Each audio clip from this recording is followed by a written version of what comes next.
Hello guys, welcome back to my first vlog. So यो मेरो पहिलो व्लग हो। तपाईँहरू मलाई पक्कै पनि चिन्नुहुन्न होला। सो म पहिला आफ्नो परिचय दिइहालौँ।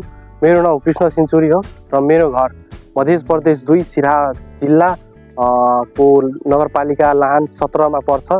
सो म पनि अरूभन्दा युट्युबमा इन्ट्रेस्टेड रहेकोले म पनि आजदेखि व्लग बनाऊ र अर्को ब्लगर जस्तै म पनि ब्लग बनाएर आफ्नो डेली लाइफ देखाऊ तपाईहरुलाई भनेर मैले पनि आजदेखि आफ्नो ब्लगिङ लाइफ सुरु गरेको छु।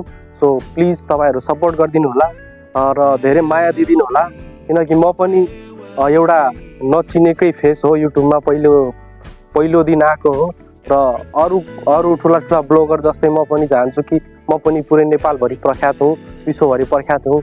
सो तपाईहरु प्लिज मलाई धेरैभन्दा धेरै सपोर्ट दिदिनु होला, धेरैभन्दा धेरै माया दिदिनु होला। सो यति भाइरल गरिदिनु होला कि सबै साथीभाइहरु मेरो फिलिङ्स र मेरो भिडियो हेरेर मलाई सपोर्ट गरिदिन्छ भनेर धेरै धेरै धन्यवाद छ। सो तपाईहरुले म आजको यो मधुरो पानी परिरहेछ, यहाँ पुरै यहाँ हेर्न सक्नुहुन्छ, पुरै चारैतिर पानी परिरहेछ र पानीहरु पनि जमेछ खेतहरुमा। सो म तपाईहरुलाई यो दृश्य आज देखाउन चाहन्छु। हेर्नु गाइस, कति राम्रो दृश्य छ। यो बादल हेर्नुस्, यो कति मजाले फुटेर यो भइरहेछ बादल, पानी झरिरहेछ अलिअलि। पानी परेको देख्नुहुन्छ कि देखिराख्नु भएको छैन हौ तपाईहरु। यो रुख पनि हेर्नुस् कति मस्त छ, हरियो हरियो पुरै। आज भोलि त मनसुनको मौसम छ गाइस एकदम। यहाँ पहाड पनि हेर्नु, यो कति मजाको भ्यू आइरहेछ पहाडको। हेर्नु गाइस, यहाँ हाम्रो गाउँको नजिकै यो पहाड पनि रहेछ, जुन कि असारे महिनातिर जहिले 1 गतेतिर हामी जान्छौँ त्यहाँ पूजापाठ गर्नलाई। हेर्नुहोस् त्यहाँ टपमा मन्दिर रहेछ उता।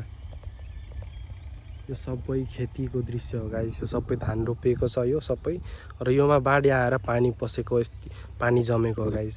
यो पानी परेर यति पानी जमेको होइन, यो सबै बाढीको पानी हो। यो पानी जमेको हो र यहाँ पनि रुख छ, यो पनि त्यहाँ पनि। यहाँ त केही छैन, बाँस मात्रै छ। यसको तल उता पनि छ चौरी पुरै। यो रुखले ढाकेको छ, म तपाईहरुलाई पछि देखाइदिन्छु गाइस है। सो ल हेर्नुस्, उता पनि छ। र छेउछेउमा पनि जङ्गलहरु पनि छ। यो यतापट्टि यसरी जङ्गल पुरै छ यसरी। सो मेरो यो पहिलो ब्लग हो। सो मेरो इच्छा चाहना अपेक्षा यही छ कि गाइस तपाईँहरू धेरैभन्दा धेरै सपोर्ट गरिदिनु होला, भाइरल बनाइदिनु होला कि म पनि आफ्नो डेली लाइफ तपाईँहरू माझमा देखाउँ भनेर। सो आजको ब्लगमा यति नै थियो गाइज है। ल त हस् त, धन्यवाद, जय श्री राम।